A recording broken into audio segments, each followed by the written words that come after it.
royale, où est-elle passée? Tenez, la voilà! Attention! Amandine! Papa!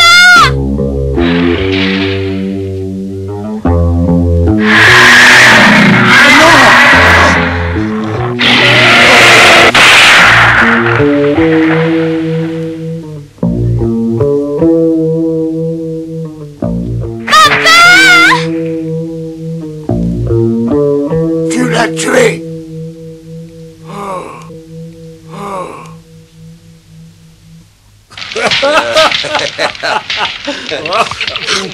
Ouais, ah ouais.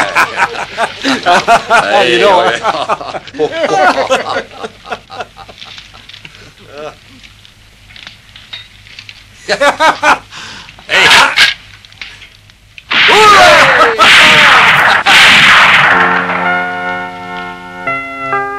Guidé par Bon-Ami, le mal nommé, Monsieur Forestier et ses hommes sont partis chasser Amandine, l'ours géante, reine de la montagne et vénérée comme une déesse par les Indiens.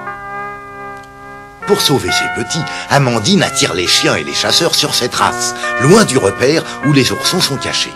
Plus tard, au cours de la chasse, Amandine surprend Monsieur Forestier et va le tuer, mais Daklahoma arrive à temps pour abattre l'ours géante et sauver le chasseur imprudent. Daklahoma, très triste d'avoir été obligé d'abattre Amandine, permet à Moy de prendre les deux oursons pour essayer de les élever.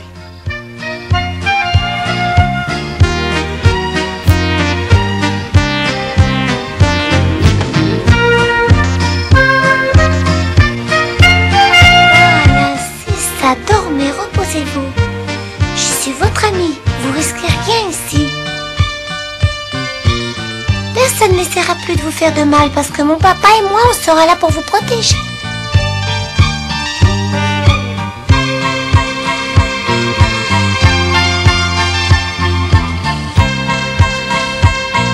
Ça y est, papa, tu te réveilles. Maintenant, tu vas devoir vivre et t'amuser dans cette cabane.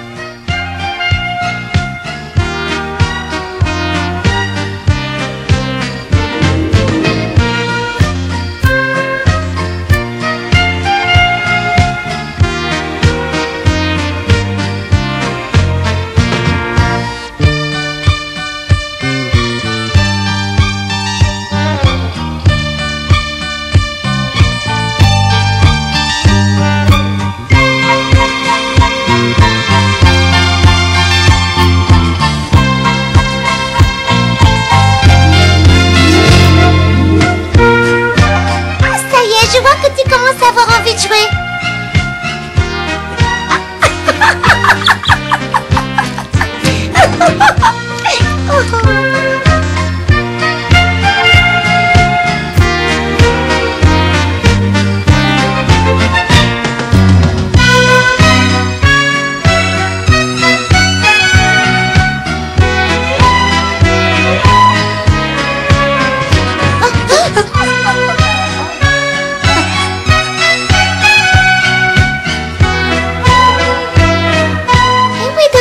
Vous aviez raison d'avoir peur du feu, c'est dangereux, mais dans une cheminée, il n'y a rien à craindre. Allez, descendez, petit peureux, je vous dis que vous risquez rien du tout avec moi. Me laissez pas tout seul à vous regarder comme ça. Une autre fois, je ferai pas de feu, voilà. Alors où ils sont les deux chérubins? On leur apporte de quoi se nourrir, mais qu'est-ce qu'il faut là-haut? Regardez un peu cette merveille, c'est du lait de chèvre avec une bonne dose de miel. Ça doit être bon comme tout, descendez. Oh, attendez une petite minute. Mais c'est pas mauvais du tout, c'est même très bon.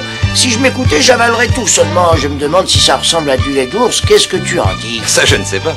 Je t'avoue n'avoir jamais goûté au lait d'une maman ours. Eux seuls pourraient le dire, mais pour ça, il faudrait qu'ils descendent de là-haut. Allez!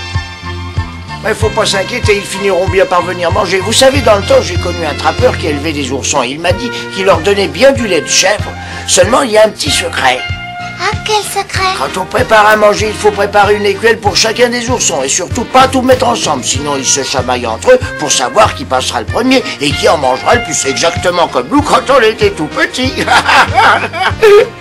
Non, non, c'est vraiment à la bonne température.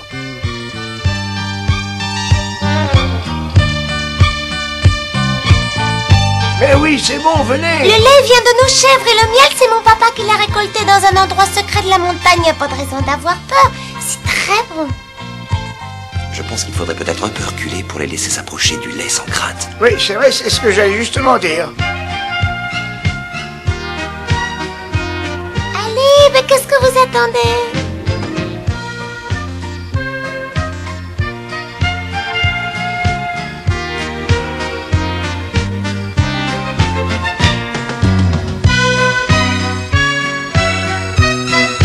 Ça marche, regardez!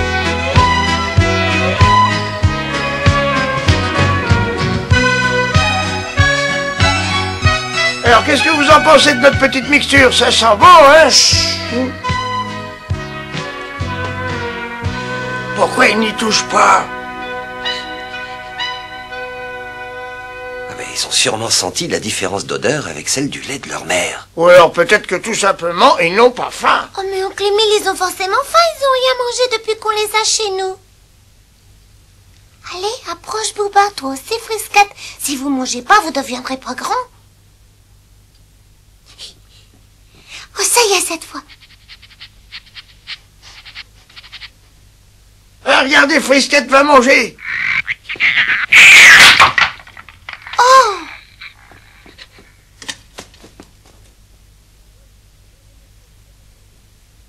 Alors là, je comprends vraiment plus rien. Pourtant, on les avait servis exprès dans 2 écuelles séparées. Vous avez vu comme Bouba empêchait brusquement sa sœur de goûter à son lait? Mais moi, je sais pourquoi. Ah oui, bah alors explique-nous. Parce que Bouba a tout simplement obéi à ce que lui disait leur maman. Personne n'avait le droit de toucher un aliment avant qu'elle le leur permette. Mais ce qu'ils savent pas maintenant, c'est qu'elle viendra plus jamais leur dire que ce qu'ils vont manger est bon ou mauvais.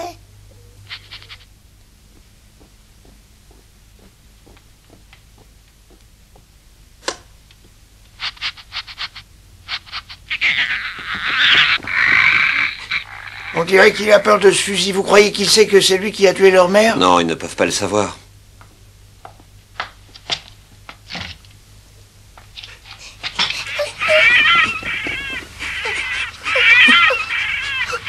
Vous n'avez pas à avoir peur. Je vous donne ma parole que jamais ce fusil ne sera utilisé contre l'un de vous deux.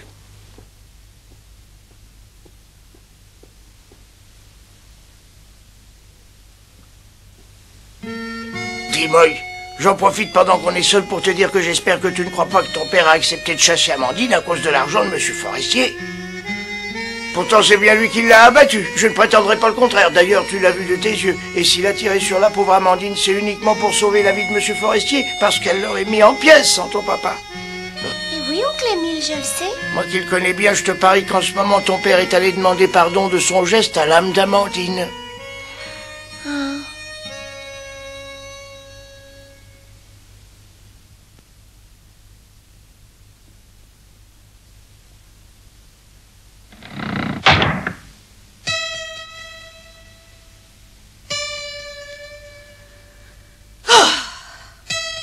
Il est tard, ma chérie. Va te coucher. Non, excuse-moi, maman, mais j'irai pas dormir de toute la nuit. Je t'ai déjà dit que je voulais rester debout et faire des prières pour la pauvre Amandine. Oh bon, écoute, ça suffit comme ça. Maintenant, tu vas obéir et vite. Mais enfin, ma chérie, tu sais bien que si tu ne dors pas de la nuit, tu seras morte de fatigue demain. Mais ça m'est égal. Qu'est-ce qui se passe ici? Pourquoi ces disputes? Joy dit qu'elle ne veut pas aller dormir de la nuit. Elle veut prier pour Amandine. Et attendez, c'est pas tout. Elle a rien voulu manger depuis ce matin. Voyons, ma chérie, écoute ce qu'on te dit, sois un peu raisonnable. Papa, pourquoi t'es parti chasser Amandine? Qu'est-ce qu'elle t'a fait à toi? Pourquoi tu voulais tellement la tuer? Écoute, ma chérie, il faut bien que tu comprennes que les animaux sont là pour servir les besoins de l'homme et quelquefois pour le distraire. Ah oui, qui c'est qui t'a dit ça? T'as parlé avec les animaux, ils t'ont répondu et ils ont dit qu'ils étaient d'accord pour se faire tuer? Voyons, Joy. Mais enfin, si j'étais une petite ours et si des hommes tuaient ma maman et mon papa, il faudrait que je trouve ça normal. Mais chérie, tu as de bien curieuses comparaisons. Et puis tu oublies une chose, c'est qu'un ours est un animal sauvage. Et alors? Pour ces petits, c'est une maman comme toutes les autres mamans, et il l'aimait et se réfugiait près d'elle quand il avait peur.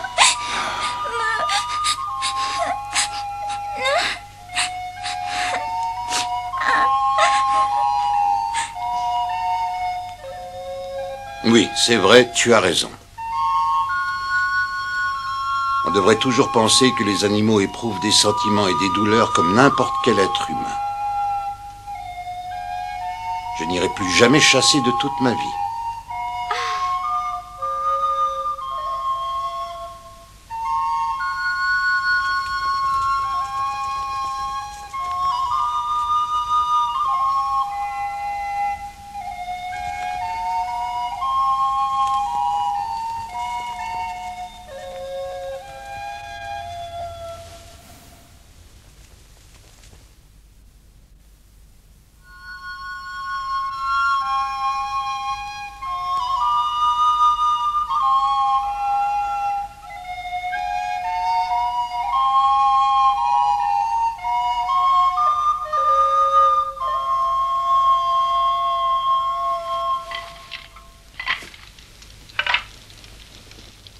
Et alors, tu ne t'es pas couché?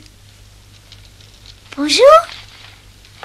Si je comprends bien, tu es resté debout toute la nuit. Oui, je faisais bien attention que le feu s'éteigne pas. Bouba et Frisquette auraient pu attraper froid. Tu les soignes bien. Ça y est, j'ai enfin trouvé de l'or, des pépites, partout des pépites grosses comme des melons. Je suis riche, enfin riche. Aïe, ouille, mon dos. Chut. Oh non, c'était seulement un rêve, quel dommage. Ouille. Papa, tu permets que j'aille dans la forêt? Je voudrais aller chercher à manger pour Bouba et Frisquette parce qu'ils auront sûrement très faim tout à l'heure en se réveillant. Et qu'est-ce que tu rapporteras? Avant qu'on les recueille ici, ils étaient habitués à boire le lait de leur maman ou à manger les choses de la forêt. C'est normal qu'ils mangent pas la même chose que les hommes. Alors faut aller chercher en pensant à leur goût à eux. Oui, c'est une très très bonne idée. Et je vais même t'accompagner. Attendez, je viens aussi. Toi aussi, oncle Émile? Naturellement, moi aussi. Comment veux-tu que je reste au lit à dormir en sachant que ces chérubins n'ont rien à manger à leur réveil? Oh, quelle vieille bête je suis. C'est vrai qu'il ne faut pas les réveiller. Bon, je me tais.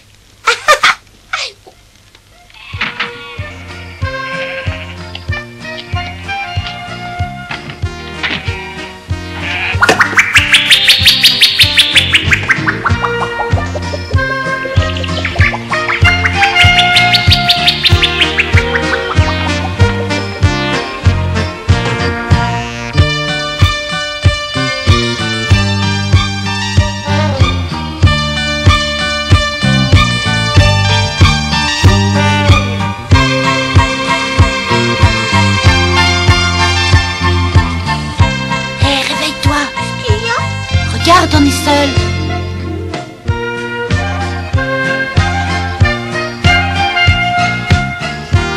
Moi aussi est parti. Non, touche pas à ça. J'ai faim. On n'a rien avalé depuis 2 jours. Mais tu sais bien ce qu'a dit maman. On doit rien avaler avant qu'elle nous en donne la permission. Oui, c'est vrai, mais c'est dommage parce que ce lait au miel a l'air drôlement bon. Non, il faut attendre que maman revienne. Oh, d'accord. D'après toi, elle va revenir bientôt? Oh, je sais rien. Mais elle nous avait dit de pas bouger de la grotte. Alors je sais pas quoi faire. Oh, pleure pas. Maman est très forte. Personne peut lui faire de mal. Elle finira bien par revenir. Tu crois? Puisque je te le dis. Allez, dors. Ça te fera du bien.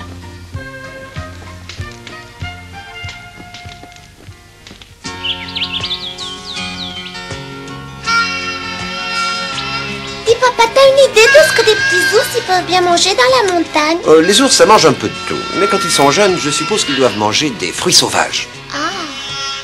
À propos, est-ce que je vous ai raconté ce que m'avait appris un vieil ami qui chassait les ours il y a déjà très longtemps? Oui, d'accord, pardon. Mais c'était complètement idiot, puis j'ai oublié. Il faut dire que j'ai plus toute ma mémoire. Ah, mais au fait, qu'est-ce qu'on fabrique ici, nous?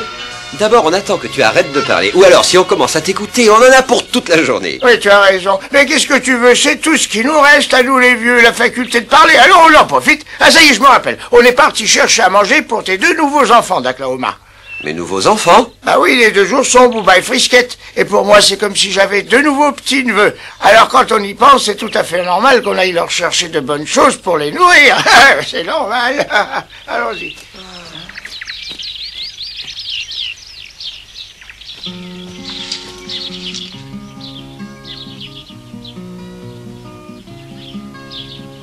Papa, Oui? tu sais papa, je voulais te dire que je t'en voulais pas d'avoir tué Amandine. J'ai bien vu que tu y avais été obligé. Merci. Allez, dépêche-toi, ils vont bientôt se réveiller, viens. Je viens.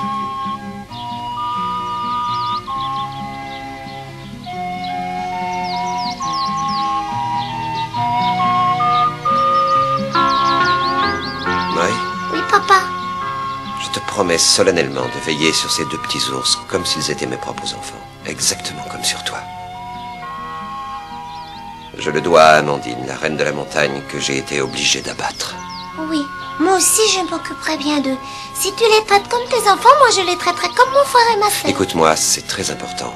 Tu te dis prêt à t'occuper de ces animaux et c'est bien. Je suis entièrement d'accord pour te le permettre, mais ce sera alors à une condition.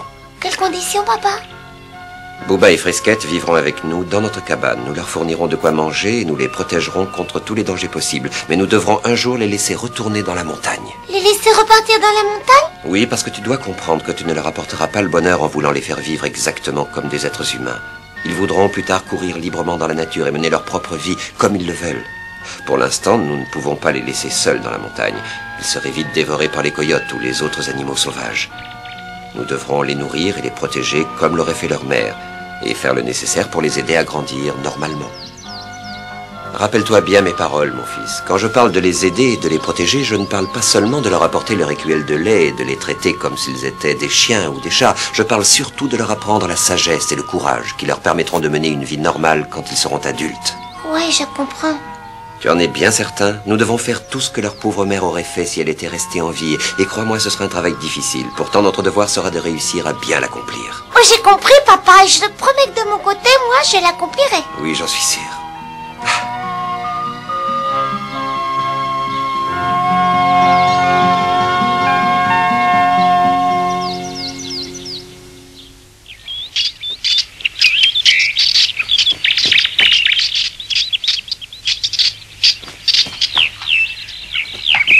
Bonjour.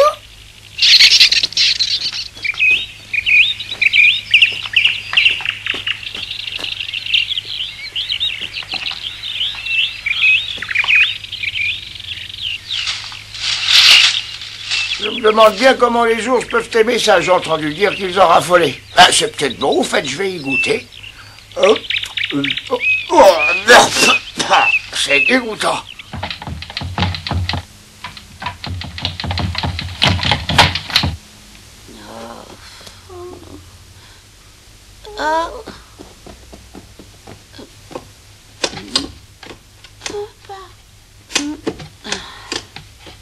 Attendez-moi, vous deux. J'ai les bottes remplies de fourmis qui me dévorent les pieds et je me suis piqué les mains jusqu'au sang dans les ronces. Mais regardez, je crois bien que ça en valait la peine. Je rapporte un sac plein aux deux petits. Oh là là, tout ce que tu as.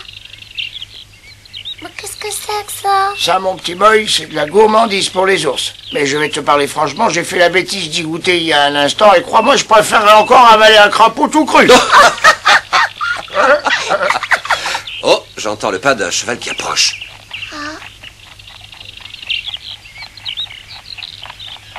Ah oui, tu avais raison, regardez, c'est Monsieur Forestier. Oh, il a amené Joy avec lui.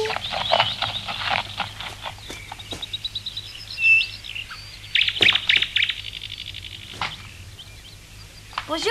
Je ne m'attendais pas à votre visite, monsieur Forestier. Quelque chose ne va pas? Mais si, tout va très bien. Je suis venu à cause de ma fille qui a insisté pour que je l'emmène voir comment les deux oursons se comportaient. Tu veux dire maintenant qu'ils ont plus leur maman? Oui, j'ai passé toute la nuit à faire des prières pour eux et à penser à eux. Et ce matin, je suis venue prendre de leurs nouvelles. Oh, vite, moi, dis-moi comment ils vont. Très bien, ils ont passé la nuit dans la cabane tout près du feu. Ils ont dormi comme des loirs. Et regarde, on est allé leur chercher à manger ce qu'ils aiment dans la montagne. Oh, c'est pas tout, regarde ça. Moi, je leur ai apporté un sac de caramel. Tu sais, ceux qu'ils aiment tellement. Oh, ça alors, c'est formidable. Ils doivent être réveillés maintenant. Ils vont avoir peur. Allez, viens. Oui, j'arrive. Non, attends, Joy, attends un peu. Cette petite est déjà une vraie femme. Elle écoute pas ce qu'on lui dit. Elle en fait qu'à sa tête. Ah oui, c'est une femme.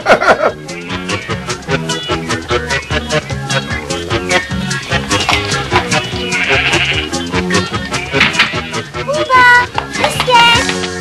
Oh.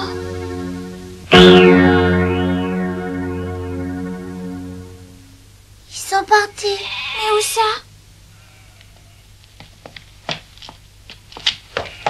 Ils sont plus là, papa. Ils sont partis. Les oursons ne sont pas partis de la cabane pour fuir leur ami Moy. S'ils se sont échappés, c'est parce qu'ils étaient follement inquiets sur le sort de leur maman, Amandine, la reine de la montagne.